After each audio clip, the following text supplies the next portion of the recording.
ভোগ করেছেন।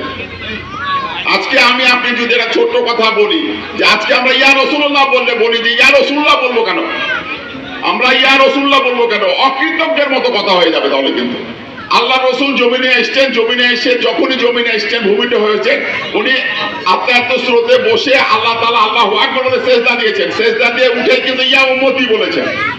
উনি কিন্তু বলেননি আব্দুল্লাহ, উনি কিন্তু আমেনা এই কথা কিন্তু বলেননি। উনি সেজদা থেকে উঠে কিন্তু প্রথম শব্দই ছিল ইয়া উম্মতি, যে আমার আপনার মঙ্গলের জন্য, আমার আপনার কল্যাণের জন্য, আমার আপনার ভালাইয়ের জন্য সমস্ত কিছু উজাড় করে দিয়ে প্রথম শব্দটাই ইয়া উম্মতি এসছে। সেখানে আমরা মুসলমান হিসাবে, আমরা এই নবীর উম্মত হিসাবে প্রথম কথাটা কি আমাদের ইয়া রাসূলুল্লাহ হয় না? এই বিষয়গুলো ছোট্ট বিষয়, কিন্তু আমি আপনাদের কাছ থেকে ওয়াজ করার মতো যোগ্যতা ক্ষমতা আমার নাই। আল্লাহ তাআলা আমাকে যতটুকু জ্ঞান দিয়েছে শুধুমাত্র আপনাদের সেই অথেন্টিক বিষয়গুলো জানানোর জন্য আপনার সামনে উপনীত হওয়া।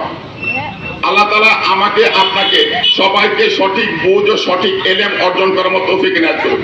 আর খাস করে আজকে একটা কথা আপনাদেরকে বলি, আমাদের সামনে যে বিদ্যুৎ সাইফুল ভাই এসে উপস্থিত হয়েছেন, উনি একজন মুফতি, উনি একজন আল্লাহওয়ালা, উনি একজন মাদ্রাসার মুতানিম, উনি নিজে একজন শিক্ষক এবং আমলদার লোক। আল্লাহ তাআলা ওনাকে দিয়ে আমল করায় না। আসলে আমরা সবাই কিন্তু চেষ্টা করি যে আমরা আমল করবো, কিন্তু আসলে আমল আমরা করবো এটা আমাদের কিন্তু করা সম্ভব না। আল্লাহ যদি করায় নাই তাহলে কিন্তু আমি করতে পারবো, আল্লাহ যদি করায় নাই তাহলে আমি করতে পারবো। তো এবাদতের শর্তই হলো যে আজকে আমরা দেখেন যে কোনো একটা জায়গায় বসে কিন্তু কথাবার্তা আলোচনা করি, ওই কথা কিন্তু গুরুত্ব দিই, কথার গুরুত্ব দিই। ফলে আমার ইট লাগবে, ভাইয়ের কাছ থেকে কিন্তু আমার বাড়ির ইটের জন্য কিন্তু ইট দিয়েছিলাম, আমার বিল্ডিং করার জন্য কিন্তু ভাইয়ের কাছ থেকে দিয়েছিলাম। তখন কিন্তু ওনার সাথে আমার পরামর্শ ছিল যে ভাই আমার ইট লাগবে, কারণ তখন আমার সেক্টরটা ছিল কিন্তু দুনিয়াবি, এবং এটা আমার দিলের ভিতরে ছিল যে ভাইয়ের কাছ থেকে নিলে আমি একটু আমার কষ্টটা একটু লাঘব হবে। আমি হয়তো বা ক্রেডিটে হোক বা ডেবিটে হোক বা ভাইয়ের সাথে ভ্রাতৃত্ব সম্পর্ক আছে, আমি 2-4 দিন পরে ওনার টাকাটা পরিশোধ করব। এই বিষয়টা আমার দিলের ভিতরে ছিল বলেই কিন্তু ওনার সমর্পণ হয়ে ওনার কাছ থেকে আমি কোনো সাহায্য নিয়েছি বা সাহায্য পেয়েছি। ঠিক তেমনি আজকে আপনি যে কথাগুলো শুনবেন, এই কথাগুলো আপনি যদি আপনার দিলের কানে শুনেন, আপনার দিলের কানে শুনতে হবে। আপনি শুনলেন চলে গেলেন না, আপনাকে দিলের কানে শুনতে হবে। একটা আমল জিন্দা রাখেন, আপনি দিলের কানে শুনে একটা আমল জিন্দা রাখেন, একটা আমল। আল্লাহ তাআলার কাছে হিসাব দিয়ে কেউ জান্নাত যেতে পারবে না, শুধুমাত্র একটা আমল। রাসূলের মহব্বত নিয়ে শুধুমাত্র একটা আমল জিন্দা করবেন। তবে যে কথাটাই শুনেন সেই কথাটা দিলের কানে শুনবেন ইনশাআল্লাহ। ওনাকে আমরা এখানে দীর্ঘ 10টি বছর ধরে কিন্তু একই কথা বলা হচ্ছে, একই আলোচনা করা হচ্ছে। এই আলোচনা করতে করতে আজকে যদি মনে করেন কিয়ামত পর্যন্ত হয়তো আব্দুর রহমান হোক তার সহযোগীরা যারা আছে এরা মনে করেন গত হয়ে গেল, অনুষ্ঠান এই চলতেই থাকবে। কিন্তু আজকে আপনি যদি একটা আমল চিন্তা করে যান, আজ চলে যাওয়ার পরে যতদিন পর্যন্ত এই জমিনে এই রাতে মিলাদুন্নবী অনুষ্ঠান হবে, আল্লাহ তাআলা আপনাকে জন্য আলাদা একটা অংশ আপনাকে রাখায় দান করতেই থাকবে।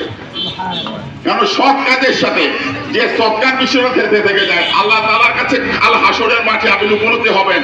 আপনার নেকি ও বদির ভাগে ভাগ করার পরেও কিন্তু আপনি করতে পারবেন না।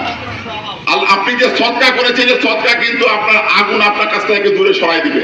শুধু এর পার্থক্য হলো আল্লাহ তাআলা সদকাকে সে পরিমাণ আল্লাহ তাআলা খুশি হন। এবং এর দ্রুততার কথা আপনাকে বলে দিন, ইব্রাহিম আলাইহিস সালামকে নমরুদ যখন আগুনের কুণ্ডুলিতে দাঁত নিক্ষেপ করেছিল, জিবরাইল আলাইহিস সালাম আল্লাহ তাআলার কাছে গিয়ে আরজি পেশ করছে, উনাকে সাহায্য করবো। জিবরাইল আলাইহিস সালাম এই ব্যবসা দিয়ে বলছে আপনি যদি বলেন তাহলে আমি আপনাকে এখনই সাহায্য করবো। বলছে আমার জন্য আমার স্রষ্টাই যথেষ্ট, আমার মালিক কি দেখছে না যে আমার কি অবস্থায় আছে? আল্লাহ তাআলা খুশি হয়ে গেছে। আপন চক্ষু থেকে চিবুক পর্যন্ত পানি আসার আগে আল্লাহ তাআলা সে আগুনের কুণ্ডলিকে আল্লাহ জান্নাতের আগুনের ভিতরে প্রবেশ করাইতেছে। তাই আজকে আপনি যে সময়টা এখানে ব্যয় করছেন, এই সময়টার কিন্তু হিসাব আজকে আপনার যে হিসাবের খাতা লিপিবদ্ধ করা হচ্ছে, এটা কিন্তু সেই জায়গায় লিপিবদ্ধ করা হচ্ছে। তো সময় যতটুকুই দিই, আধা ঘন্টা দিই, 1 ঘন্টা দিই, 5 মিনিট দিই, সবাই ইনশাআল্লাহ দিলের কানে আমাদের যে কথাগুলো আলোচনা হবে দিলের কানে শুনবো ইনশাআল্লাহ। আর আলহামদুলিল্লাহ আমার কথায় যদি কেউ কষ্ট পেয়ে থাকেন, তারপর যদি ব্যথিত হয়ে থাকেন, নিজ গুণে ক্ষমা করে দিন ইনশাআল্লাহ। আর আমাদের যারা এই ইন্তেজাম দিয়েছে, এই কমিটির সহকারে এই এলাকার যুবক সমাজ যে ইন্তেজাম দিয়েছে, এদের সবার জন্য ইনশাআল্লাহ খাস দিলে দোয়া করবেন ইনশাআল্লাহ। আমি আমার ব্যস্ততার কারণে থাকতে পারতেছি না, ইনশাআল্লাহ পরে এক সময় আল্লাহ তাআলা যদি খায়ের মঙ্গল করে ইনশাআল্লাহ কথা হবে ইনশাআল্লাহ। আর এখন আপনাদের সামনে মূল্যবান তাকরির পেশ করবেন। হ্যাঁ, সভাপতির শেষে অনুষ্ঠান শেষ করে কথা বলে দোয়া করে দেবেন।